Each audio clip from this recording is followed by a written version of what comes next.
our Digital Spring Cleanup. In today's episode, we'll look at what to do over the summer and how we can help clean up our iPad storage with our photos and movies and apps. This is a 4-part series. We'll be going through Google and Notability cleanup as well. For getting ready for summer or any time of the school year, we always want to make sure we've updated our iPad with the most recent settings. Suggest you go to Software Update and then see if you have any installs and updates that you need to do for your general operating system.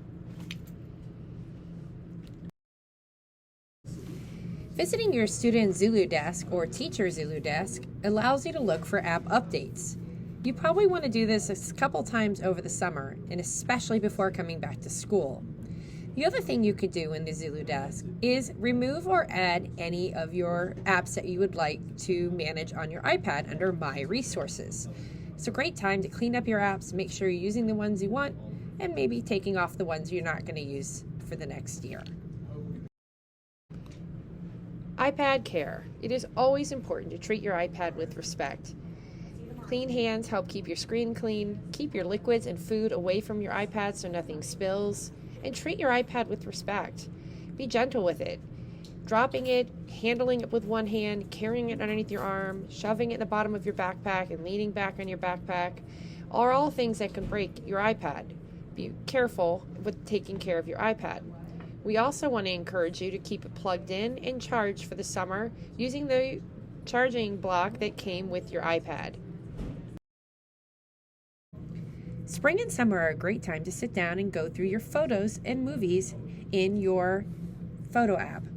By hitting select, you can select multiple different images to either upload to a Google Drive or go ahead and delete off of your iPad.